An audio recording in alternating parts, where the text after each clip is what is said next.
Hello students, KVS NVS का TGT PGT examination 2025 पहले ही हो चुका है, यानी 11 जनवरी 2026 को इसकी परीक्षा हुई। अब बच्चे वेट कर रहे हैं ईगरली कि सर इसकी आंसर की कब तक आएगी। तो प्रोसेस, पहले आंसर की, उसके बाद में आपका जो है वो रिजल्ट, और उसके बाद में आपका टीयर 2 का होना। ये तीनों क्वेश्चन मन में चल रहे हैं कि सर आंसर की आ जाए तो हम थोड़ा सा श्योर हो जाएं कि हमारे कितने मार्क्स बन रहे हैं और कितने नहीं बन रहे हैं। सबसे पहले तो आप इस वीडियो पे जो है वो आपका टीजीटी पीजीटी में जितने मार्क्स आपने स्कोर किए, स्पेशली इंग्लिश में, तो इंग्लिश वाले सारे साथी अपने मार्क्स विद जो है वो क्या लिख सकते हैं, टीजीटी पीजीटी, और अपनी जो है वो कैटेगरी के साथ में कि ओबीसी, और मैंने इतने मार्क्स जो है वो मेरे बन रहे हैं, तो उस हिसाब से अपन एक आइडिया ले लेंगे। डन, कि क्या कुछ रह सकता है। दूसरी रही बात कि सर टीयर 2 कब तक हो सकता है, आंसर की कब तक आ जाएगी, और डिस्क्रिप्टिव पेपर जो इस बार नया पैटर्न आया है वो कितना इजी या कितना डिफिकल्ट होगा, इन चीजों को लेकर इस सेशन में हम लोग बात करेंगे। अब इजी या डिफिकल्ट ये तो समय बताएगा, लेकिन तैयारी आपकी जो है वो बहुत अच्छे लेवल की होनी चाहिए, क्योंकि डिस्क्रिप्टिव बच्चों का खेल नहीं है। बहुत अच्छा और बहुत बेहतरीन लिखने के साथ में ही आपको मार्क्स मिलेंगे। डिस्क्रिप्टिव में कैसी जो है वो नोटबुक देंगे, कैसे लिखना होगा, वो सारा एक मैं अलग सेपरेट वीडियो में बताऊंगा। बाकी आप क्लासेस अगर देखेंगे, मैं यूट्यूब पे भी कुछ क्लासेस शुरू कर रहा हूं, पेड बैच में तो ऑलरेडी चली रही है, तो वहां आपको मिल जाएगी। किसी भी जानकारी के लिए आप मुझे इस नंबर पर जो है वो मैसेज कर सकते हैं, टीम आपको रिप्लाई करेगी। 7410928696 पर आप व्हाट्सएप कर दीजिएगा, या आप कॉल भी कर सकते हैं, ठीक है। यहां से आपको प्रॉपर जानकारी मिल जाएगी। अब बात करते हैं एग्जाम डेट, जो 11 जनवरी 2026 को एग्जाम हुआ। कि सर अभी कोई बहुत ज्यादा समय तो नहीं गुजरा है, लगभग जो है वो 15 दिन का समय हो गया है, लेकिन आंसर की जारी नहीं हुई। जैसे ईएमआरएस ने क्या किया था, 13 और 14 को जो है वो टीजीटी पीजीटी कंप्लीट हो गया था, और 5 जनवरी को उन्होंने जो है वो आंसर शीट दी थी, यानी आंसर की जारी की थी। रिजल्ट अभी भी अवेटेड है ईएमआरएस का, तो हम लगभग ये मान के चलते हैं कि आपको फर्स्ट वीक ऑफ फेब में आपको मिलने वाला है सबसे पहले तो आंसर की। देखो, इसका थोड़ा सा एक रीजन ये भी समझना कि इसको करवा रहा है सीबीएसई, और सीबीएसई जो एनवीएस केवीएस का एग्जामिनेशन करवा रहा है, तो सीबीएसई भी थोड़ा बिजी भी है। वो बिजी है 10th और 12th की बोर्ड एग्जामिनेशन में। पहले वो 10th की बोर्ड एग्जामिनेशन करवाएगा जो 11 मार्च तक कंप्लीट हो रही है, फिर वो 12th की एग्जामिनेशन करवाएगा जो 10 अप्रैल तक कंप्लीट हो रही है, ठीक है। यानी ये जो दोनों प्रोसेस है वो उधर कंप्लीट होगी।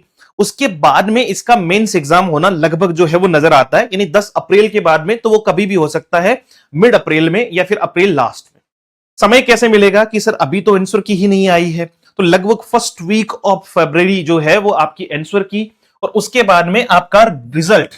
पहले आंसर की आएगी, उसके बाद में लगभग 15 से 20 दिन बाद में, यानी फेब लास्ट में जो है, फेब लास्ट के आसपास तक हमें मिलना चाहिए इसका रिजल्ट। किसका? टीयर 1 का।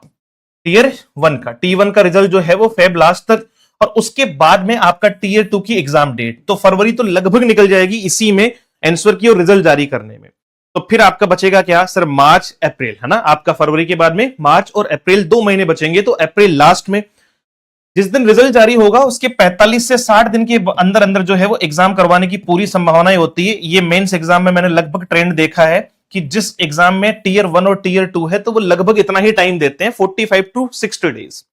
तो ये बात विशेष ध्यान रखना, पहले से तैयारी जारी रखना। अगर आपको लगता है कि आप क्वालिफाइड हैं, आपके मार्क्स अच्छे हैं, स्कोर अच्छा हो रहा है, खासतौर से इंग्लिश में। क्यों? क्योंकि इंग्लिश में ये चुनौती जो आपको दिख रही है वो टीयर 2 की, वो कुछ इस प्रकार से है कि सर 60 + 10 यानी 70 क्वेश्चन आएंगे। ये 60 क्वेश्चन एमसीक्यू बेस्ड होंगे, लेकिन 10 क्वेश्चन 40 नंबर के डिस्क्रिप्टिव भी होंगे। आपके फायदा ये है कि आपके लिटरेचर का जो क्वेश्चन है वो बहुत ज्यादा नहीं पूछ के राइटिंग पोर्शन डिस्क्रिप्टिव में ज्यादा पूछेगा। लिटरेचर को वो यहां भी कवर कर लेगा, ठीक है। लिटरेचर को जो है वो 60 क्वेश्चन में भी कवर कर लेगा। थोड़ा बहुत कोई हो सकता है 2-3 क्वेश्चन जो है वो अपन को दे दे, लेकिन अगर वो 10 क्वेश्चन डिस्क्रिप्टिव के दे रहा है, तो उसमें से 5 से 6 क्वेश्चन तो वो अपन को राइटिंग पोर्शन के ही दे देगा। मिनिमम 5 से 6 क्वेश्चन बता रहा हूं मैं। जैसे लेटर लिखवा लिया, नोटिस लिखवा लिया, इन्विटेशन लिखवा लिया, जो है वो ये सारी चीजें, पैराग्राफ लिखवा लिया, ये सारी चीजें जो आपके सिलेबस में है। और फिर बच गया कितना कि सर बाकी पार्ट आपका लिटरेचर से रिलेटेड भी डिस्क्रिप्टिव पेपर में लिखवा सकता है। दूसरा, टीयर 2 में जो है वो ये भी ध्यान रखना कि टीयर 2 में इनके लिए तो माइनस मार्किंग है, डिस्क्रिप्टिव के लिए माइनस मार्किंग नहीं है, लेकिन अगर आप एमसीक्यू बेस्ड क्वेश्चन की बात करोगे तो उनके लिए तो 1/4 की माइनस मार्किंग जो है वो रखी गई है। डिस्क्रिप्टिव में माइनस मार्किंग नहीं हो सकती है। डिस्क्रिप्टिव में एक ही चीज हो सकती है कि या तो नंबर दिए जाएंगे, या तो नंबर दिए जाएंगे या नहीं दिए जाएंगे। माइनस मार्किंग जैसा नहीं है, आपने खाली छोड़ दिया तो खाली छोड़ दिया, गलत आपने मान लीजिए कुछ लिखा, आपने गलत लिख दिया उसका आंसर, तो वो गलत ही मानेगा, उसको माइनस में नहीं ले जा सकता। डिस्क्रिप्टिव में कभी भी माइनस मार्किंग लागू नहीं हुई है आज तक किसी भी एग्जाम में, और वो होगा भी नहीं। तो डिस्क्रिप्टिव से तो चाहे आप ईएमआरएस कर रहे हैं, चाहे आप केवीएनवी कर रहे हैं, कुछ भी कर रहे हैं, डिस्क्रिप्टिव से तो टेंशन फ्री हो जाओ, माइनस मार्किंग नहीं होती है। ईएमआरएस में हालांकि ये कहीं नहीं बताया गया कि टीयर 2 में नेगेटिव मार्किंग होगी क्या, लेकिन केवीएनवी ने बकायदा लिख के दिया है कि भैया माइनस मार्किंग होगी, हर एक गलत आंसर पे हम 1/4 नंबर जो है वो आपके काट लेंगे। तो ये पोर्शन रेडी रखो डिस्क्रिप्टिव का, और इसमें भी अच्छे क्वेश्चंस आएंगे, लिटरेचर के बहुत अच्छे क्वेश्चंस आएंगे, तो अपने आप को पहले से तैयार रखो, टॉपिक्स को पढ़ना जारी रखो, चीजों को जो है वो सिस्टमाइज करो। अब बहुत सारे लोग बहुत शॉर्ट फॉर्म में सिलेक्शन चाहते हैं। ये पहली बात तो केवीएनवी है, नाम से ही याद रखना कि इसे केवीएनवी कहते हैं, ये स्टेट गवर्नमेंट नहीं है, ये सेंट्रल गवर्नमेंट है। दूसरी बात कि सर केवी और एनवी में वो कोशिश करते हैं कि एक अच्छे टीचर को ही रिक्रूट किया जाए, ऐसा नहीं कि हम कोई शॉर्टकट से जो है वो कुछ चीजें पढ़ के सिलेक्शन ले लेंगे, वो पॉसिबिलिटी कम दिखाई पड़ती है। तो अपनी तैयारी अभी से जारी रखो, रिजल्ट का वेट मत करो, भले ही रिजल्ट चाहे आपका फेब लास्ट तक आए, टीयर 1 का आंसर की आपकी जो है वो फर्स्ट वीक में आए या 5 दिन में आए, 7 दिन में आए, हमें वेट करना ही नहीं है। हमें अगर लगता है कि मेरे अच्छे स्कोर हैं तो हमें अभी से तैयारी करनी है, और उसके लिए इंग्लिश के लिए स्पेशली अपना संस्थान जो है वो डेडिकेटेडली आपको केवीएनवी का जो है वो टीजीटी पीजीटी, जो केवीएस का है वही एनवीएस का है, दोनों सेम ही है, क्योंकि same syllabus, same exam pattern, सब कुछ सेम है। इस बार दोनों ने अलग अलग ना करके एक ही जगह किया है।